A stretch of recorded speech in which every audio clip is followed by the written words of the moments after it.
This message is geared towards men.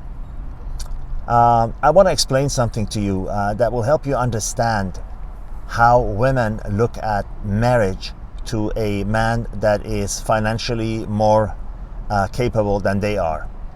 Imagine you're a healthy man in your prime, single, unattached, and they parade a group of women in front of you and ask you, well, do you want to, spend the night with them? If you're a normal man, unless they're overweight or, unusually bad looking or whatever, you're going to be, your attitude is going to be, well, why not? What do I have to lose? I actually have everything to gain if there are no strings attached. Think about that, please, for a moment. Imagine an offer where you have very, very little to nothing to lose and everything to gain. What are the chances of you saying no to that?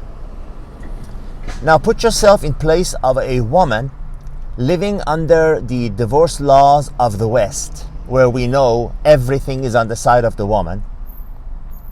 And she's faced with marrying a guy that has significantly more money than her and makes more money than her.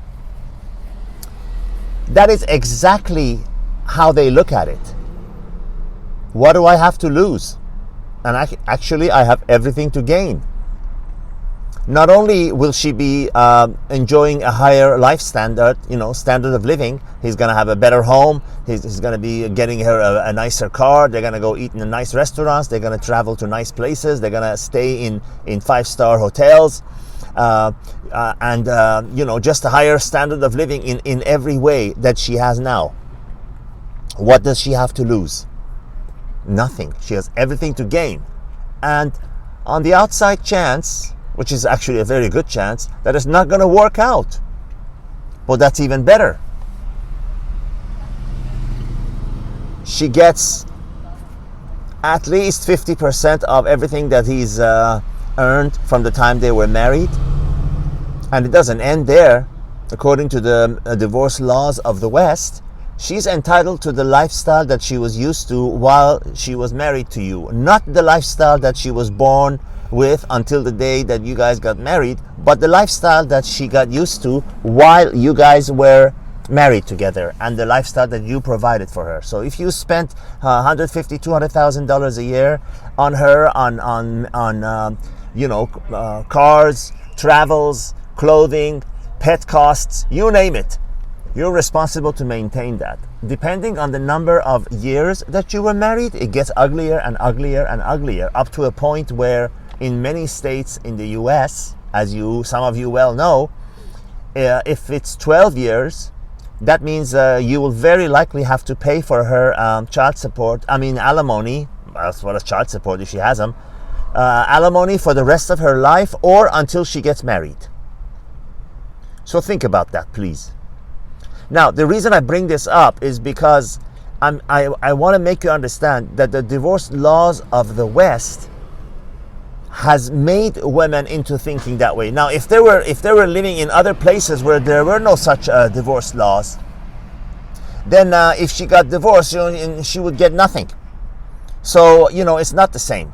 It's she wouldn't have that. What do I have to lose? And if she would be losing her virginity if she's virgin, and she probably would have kids, and she would be older, and she would be once divorced. And in many cultures, they look at that as a big no-no. But not in the West, as we know. In Western Europe and in the United States and Canada, which they have the worst divorce laws on the planet Earth, none of those things matter. She actually has everything to gain and nothing to lose. So put yourself in a woman's place. I tell you, if I was there, if I was a woman, when I see my female friends, I tell them, hey, if you have a chance to get married, jump on it. Obviously to a guy that has more money than you. If you have a chance, absolutely jump on it, because you have pretty much everything to gain and nothing to lose, unless the guy is a mad murderer or something and he kills you, which somebody who's successful with a successful life, chances are pretty much low that that's not going to be the case. Women are very good at going out with him and checking out his life to see what level of financial socioeconomic status he belongs in. So I made this short video to make you understand where women are coming from when they're faced with a situation of marrying in the West, it's very important, under the Western divorce laws, marrying someone who has much more money than them.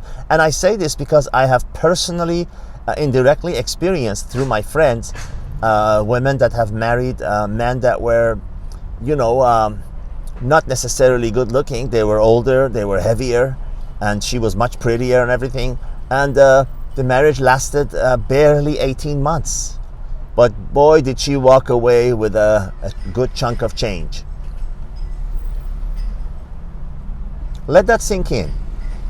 I'm going to leave you by reminding you that in those cases, and where the man is, woman is faced with marrying someone, with a lot of money under the divorce laws, it's very similar in terms of, the decision-making process of a guy that's faced with a bunch of good-looking women. Imagine they parade 10 women in front of you, all of them in good shape, all of them, sexy, not all of them as good-looking, but they say, hey, you get to spend the night with them. And if you're unattached, you're single, and you're a normal heterosexual man, your attitude should be, if you have a normal mind, well, what do I have to lose?